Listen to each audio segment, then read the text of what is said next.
Naku po, munti ka na si Donald Trump. Trending nga at viral itong balita na ito kung saan ay inassassinate itong si Donald Trump pero nabigo siyang patamaan. At itong bumaril sa kanya ay may edad na 20 anyos lamang. Habang nag-i-speech nga itong si former President Trump ay biglang may tunog na kakaiba na animoy isang putok ng barel. Kaya itong si Donald Trump ay napatingin at nagulat dahil nga merong dumudugo sa kanyang tenga. At makikita natin dito sa video na yung mga nasa campaign rally ay nagulat din doon sa kakaibang tunog. At yun na pala ay putok na ng baril. So panoorin natin yan. Let's go.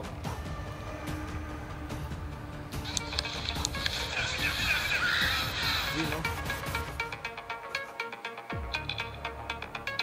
Unexpected, oh.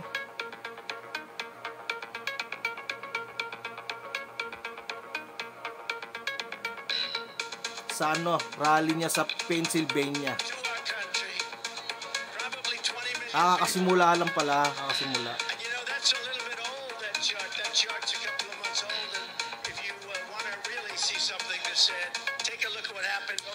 Yun, no? Nagulantang lahat ng tao sa campaign rally ni Donald Trump. Siyempre nga naman, no, kakaiba yung tunog at hindi nila alam na baril na pala yun. At itong si former President Trump ay siyempre naramdaman niya na parang namamanhid yung tenga niya siguro o may tumama sa kanya kasi napansin niya may dugo na dito sa tenga niya. Tapos siyempre yung mga tao ay nagpanik na nung malaman na putok na ng barel. At dito nga naglabasan at pinotektahan si former President Trump na kanyang mga security.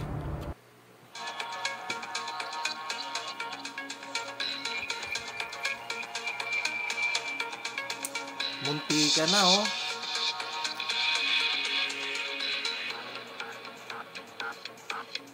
Kaya yung mga Secret Service agent, no, dahil biglaan na silang pinotraksyonan na nila si Donald Trump. Inescortan na. Yun, no.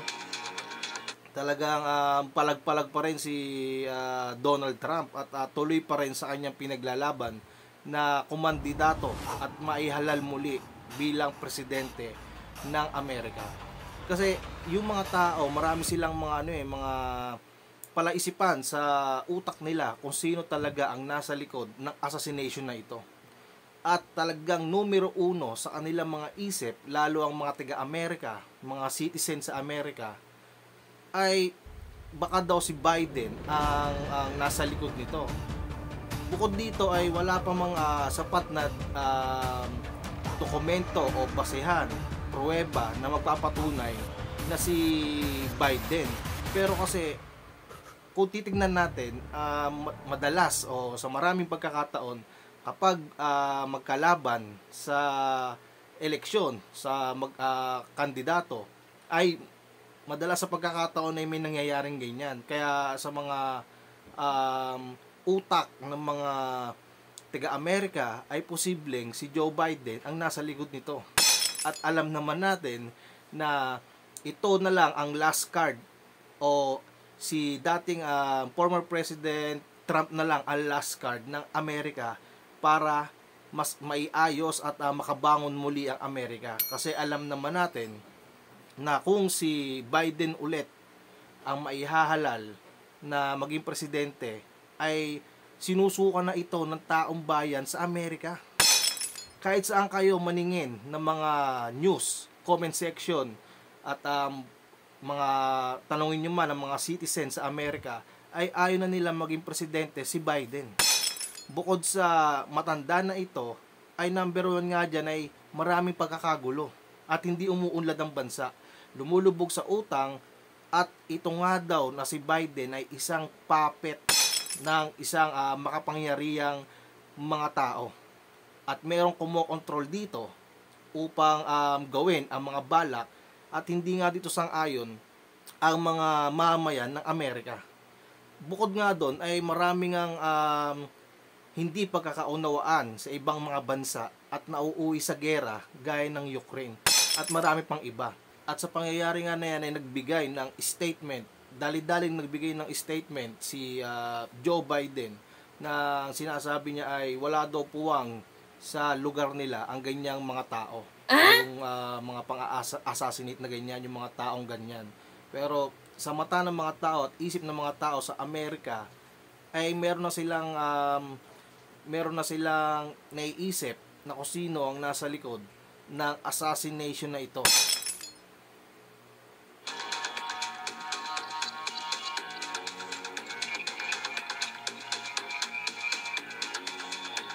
Fight daw ang sabi ni Donald Trump. Talagang hindi magpapapigil to si Donald Trump dahil siya na lang kasi ang inaasahan ng Amerika para umunlad ng Amerika sa inabot nito na kalunos-lunos na pagbulusok o pagbagsak na nilang ekonomiya at hindi nga gusto ng mga tao doon ang pamamahala ni Joe Biden. Tapos habol pa ito at nakikita nga sa ibang interview habang nag-i-speech itong si Biden ay nalilimutan na nito ang mga pangalan ng ibang presidente at talagang nagiging makakalimutin na. So nababahala sila dito nga sa katandaan na ni Joe Biden. Hamakin nyo mga kababayan kung bakit sinusuko si Joe Biden. Itong si Joe Biden nung naupo nagkaroon ng kaguluhan at ng gera. Pero itong si Donald Trump, nung umupo itong si Donald Trump ay walang naging gulo, walang naging gera. Merong mga nakaalitan pero hindi nauuwi sa malala. Kasi ang tingin ko dito kay Donald Trump ay magaling siya makipagdialogo, diplomasya. Kaya nauuwi sa kasunduan at may maayos na deal o agreement. Kaysa dito kay Joe Biden na puro kapalpakan, ang numero unong mapaghihinalaan dyan. Pero kung hindi siya, sino? Tuloy.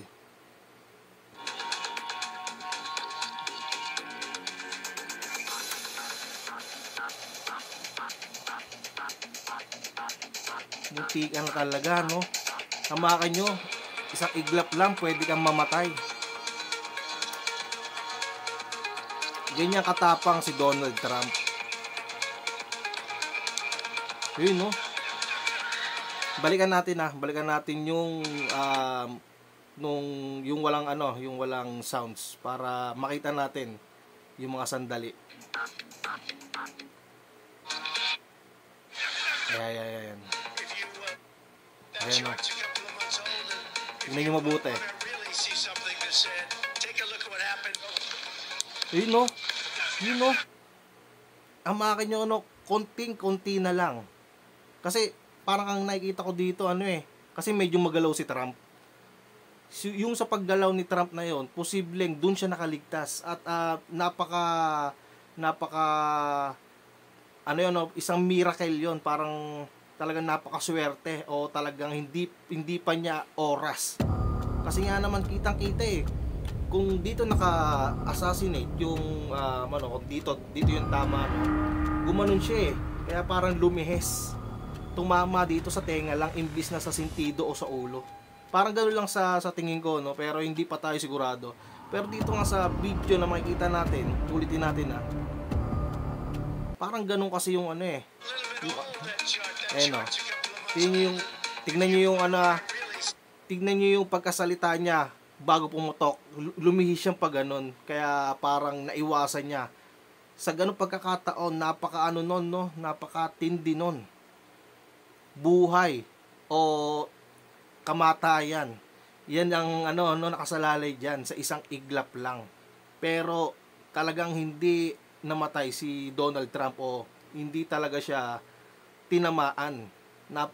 Isang milagro yung pangyayari na gano'n. Tignan nyo. Ayun, no? Gumanon siya Kaya napakaswerte talaga.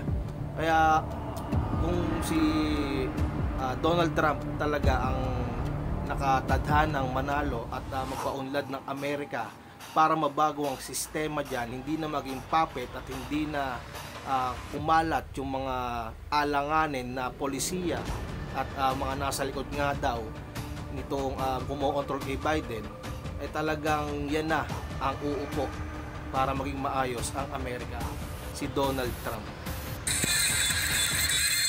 Designated survivor.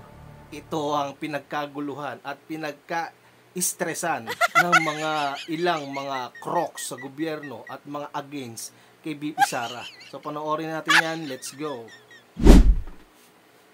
Araw mula ngayon ay gaganapin na ang ikatlong State of the Nation Address ni Pangulong Marcos Jr. Dapat excited ang lahat na mapakinggan ang ulat sa bayan ng Pangulo. Excited na tulad ng pakikinig ng mga Pilipino sa kada zona ni dating Pangulong Rodrigo Duterte. Pero sabi ng dating opisyal ng Malacanang, wala nang gustong makinig sa kung anuman ang sasabihin ng BBM. At ang hindi rin daw pagdalo ni VP Sara Duterte sa zona, patunay lang na hindi rin siya interesado dito. Narito ang aking balita. Hindi siya atin ng zona. Ibig sabihin, hindi siya interested na marinig kung anong report ng presidente. At sa akin, yan ang pinakamalakas at pinakamagandang kontrasona. Saan ka nakakita ng kontrasona na isang salita walang binanggit? Yung kanyang hindi pag-a-attend, yun na ang mensahe. Yan ang sinabi ni Attorney Harry Roque matapos kumpirmahin ni Vice President Sara Duterte na hindi siya dadalo sa ikatlong zona ni Marcos Jr. sa July 22. Hindi naman binanggit ni VP Sara kung bakit hindi siya dadalo sa zona ni Marcos. Para kay Roque, katanggap-tanggap pa daw kasi ang naging unang zona ni Marcos Jr. dahil doon niya inilatag ang kanyang mga plano kung ano ang mga gagawin niya sa 6 na taon. Nilatag niya noong unang zona. Yung sa unang zona, nangangarap siya.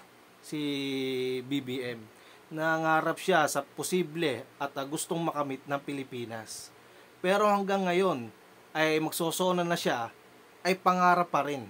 At hindi natin alam na yung pangarap na sinasabi niya ay yung pangarap niya lang. Kasi kung mapapansin nyo, kung ano lang yung pangarap niya, yun lang yung natupad eh. Yun lang yung yun lang yung nakuha niya. Pero yung pangarap ng mga Pilipino at yung pangarap para sa Pilipinas ay hindi natupad.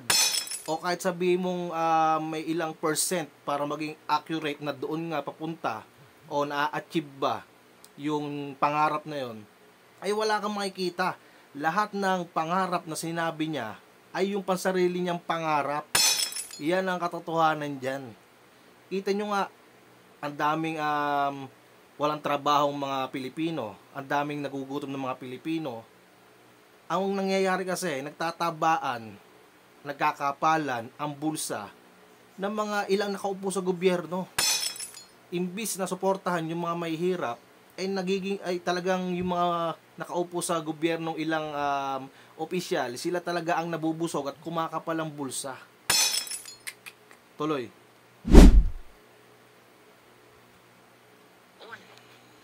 Nagbigay ka 3 taon ago ng blueprint kung paano tayo makakarating sa pupuntahan natin.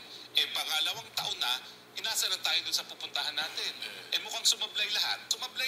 Sablay. All-time high ang pagkagutom sa administrasyon ni Marcos Jr. All-time low ang piso. Ang sabi ng Moody's credit rating, we are the the worst underperforming economy. Anong babandila mo sa zona? Ipinaliwanag naman ni Roque kung ano. Kasi ang nangyayari, panay na lang ayuda. Panay sila ayuda dito, ayuda doon, ayuda kung saan-saan, para lang makita na tumutulong sila. At yung sa ayuda na yon, nakabalandra yung mga mukha at pangalan nila. Ang kailangan po ng mga Pilipino, Mr. President, ay yung pang long term. Pang long term na mapapakinabangan at magagamit ng tao. Yung talagang magbebenepisyo yung taong bayan. Kasi yung ayuda, pangsamantala lang yan eh. Kumbaga, pambara lang muna sa butas yan. Ang kailangan natin, pang long term. Tuloy. Aba ang salitang designated survivor na ginamit na termino ni VP Sara matapos niyang sabihin hindi siya dadalo sa zona. Hindi naman po totoong appointment yan. yan po ay kumbaga figure of speech dahil wala naman pong posisyon na designated survivor, hindi gaya. Tama yon. Kasi sa Amerika lang yun eh. Tsaka yun sa Netflix. So, bakit nga ba yung mga galaiting-galaite at galit na galit, inggit na inggit kay BP Sara at sa mga Duterte, eh sobrang na-stress noong binanggit ni BP Sara na ang yung designated survivor. Eh hindi naman nga yan totoo at sa Netflix lang yan. At wala nga dito niyan sa Pilipinas. So bakit kinagat nyo yung sinabi ni BP Sara? Ibig sabihin, ganun ka-importante sa inyo si BP Sara? O gusto nyo talagang halughugin kung may makikita kayong mali kay BP Sara? Kasi ito yung nangyayari ay, nung si BP Sara ay nakaupo sa DepEd, habang siya ay maayos na nagtatrabaho, kinakalkal nyo. Nung si BP Sara ay maayos na nakaupo at namamalakad sa DepEd at bilang Vice President, lahat kayo nagtatrabaho. Pero si BP Sara nagtatrabaho, kayo tinatrabaho nyo si BP Sara. Sus Mariusep naman yan. Bakit nyo naman ginagawa kasi yung mga ganyan? Hindi kayo magtrabaho na magtrabaho, ginagawa nyo ng kakaibang issue at gusto nyong bugbugin si BP Sara sa hindi malamang dahilan. Pero isa lang ang sigurado, dahil yan sa pamumulitika at gusto nyong pabagsakin ang mga Duterte at sinisimulan nyo na yan kay BP Sara.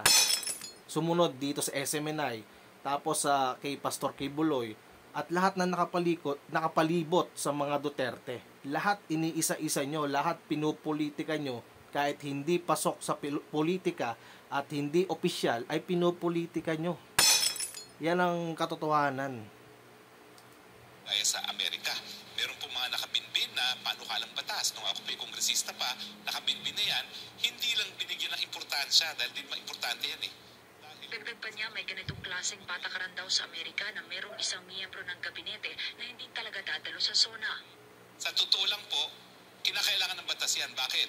Dahil sa ating line of succession po, walang ganyang designated survivor kung lahat ng mga opisyalis ay mawawala. Dahil ang ating succession lamang, kung wala ng presidente, vice president. Kung walang vice president, senate president. Kung walang senate president, ang House Speaker. Kung walang House Speaker, Chief Justice. Pero kung lahat sila ay mawala, wala po tayong provision kung sinong mamumuno. Kaya po kinakailangan ng batas. Sa Amerika, yung batas po ata, hindi ko sigurado, pero yung batas po ata ay nagsasabi na yung designated survivor, pag lahat itong limang ito ay nawala, siya ang temporary na magiging presidente hanggang makatawag ng eleksyon. No? Sabi pa ni Ruben, Tsaka okay kahit hindi pumunta si BP Sara. Tsaka hindi kailangan ni BP Sara na approval nyo kung gusto niya pumunta o hindi. Tsaka yung mga sinasabi ni BP Sara, bakit big deal sa inyo? Talagang na-stress kayo no? Lalo itong mga kongresista. Talagang may mga nasasabi pa sila kay BP Sara. Siguro hindi kayo nakatulog, no? Nung sinabi ni BP Sara na designated survivor. Tapos, eto may nakita pa ako merong isang dilawan na shoot na sa inidoro, pumuputak pa, nagpapapansin dahil sasabit yung eleksyon. Hahabol na naman ba tong tao na to? Eto yung si Kiko Matching. Itong si Kiko Matching, Pangilinan, inabot na ng tae sa inidoro, na shoot na sa inidoro, wala nang bumobotong tao, wala nang titiwala, isinuka na. Bakit gusto pang humabol? Mga nagagawa naman yan puro kapalpakan. Ano yan? Nakikisabay sa uso? Dumidikit ka sa issue na binibitaw ng ibang kongresista o ibang inggit kay BP Sara para lang makasabay ka sa trend at maging popular ka. Hindi ka naman din mananalo Yan ang pinaka real talk na sasabihin ko sa'yo. Kiko Matching, hindi ka papalarin dahil hindi ka nararapat sa Senado. Tuloy. kaya maging ang taong bayan ay pihadong hindi na rin interesadong makinig sa SONA ni Marcos Jr. Correct. Kasi nga naman, ano ba naman ang sasabihin? Anong i-report ng ating presidente sa taong bayan? Wala naman yung pangakong 20 pesos na kada kilong bigas. Wala Correct. naman yung mga pinangakong mas mababang kuryente, mas mababang tubig. wala naman yung pinangakong mas mataas na antas na kabuhayan. O wala naman yung pinangakong mababawasan ng korupsyon at red tape sa gobyerno. So anong i-report mo sa 2 taon na ikaw ay nanungkulan? At syempre, ang unang nawala ay yung pagkakaisa, yung Correct. pagsama-sama para malutas ang mga problema ng ating bayan. Malabo rin daw Unity. Pero nakipag-unity sila doon sa dapat ay kalaban nila. Tapos ang kinalaban nila, yung mga tumulong sa kanila. So anong i-report na sa zona ni BBM? Yung siniraan si Pastor Kibuloy, siniraan si FPRRD, siniraan si BP Sara, tinrabaho si BP Sara, nagawa ng issue o ano pang iba-ibang mga kawalangyaan. Yun ba ang sasabihin sa zona? Kasi isa yun sa mga ilan lang yan sa mga achievement na nagawa nila eh. Tapos yung budget niya sa pagkain, 10M. Kaya pala 10M kasi meron diyan mga buhaya, merong kuting, merong matching, tarunding jahas. Tapos madami din diyan pupunta mga attack dog. Ano ba naman yan? Bakit ganyan naman yung mga pupunta diyan? Tapos pipilitin nyo pa si BP Sara ng mga pagplastikan dyan. It's a big no. Tuloy. report ni Marcos Jr. yung patungkol sa pinalalabas nilang biggest drug haul sa Litagtag, Batangas na hanggang ngayon ay mistulan ng napaon sa limot dahil hindi man lang nag-update ang pamahalaan Correct. kung may nakasuhan pa o wala. Duda rin si Roque na babanggitin ni Marcos Jr. sa kanyang zona ang pagbaban sa mga POGO o Philippine Offshore and Gaming Operators sa bansa. Anunsyo kaya niya yung pagbaban sa Pogo? I doubt it. Kasi ang daming malalapit sa kanya. Involved talaga dyan naman sa speaker, sa Pogo issue. Si speaker mismo, ayaw. Ang DOJ, hindi nagkomento. Bakit kaya? Ang DILG, tahimik. Bakit kaya tahimik? Kasi hindi pa sila sigurado at itong mga puro aligasyon at puro mga kung ano-ano lang ang maiparatang, maiconnect lang sa mga Duterte, yun ang pinagtutuunan nila ng pansin. Kaya yan, isama nyo yan sa report nyo o sa i-discuss nyo dyan sa zona. Pati yung kung paano nyo siraan yung mga taong tumulong sa inyo. Secretary ng DILG. Para sa Diyos sa Pilipinas, kung mahal Angel Pastor S.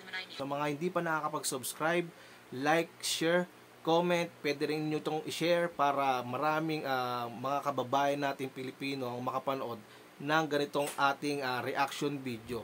So, Kabataan TV, KBTN, Think and Analyze. Let's go!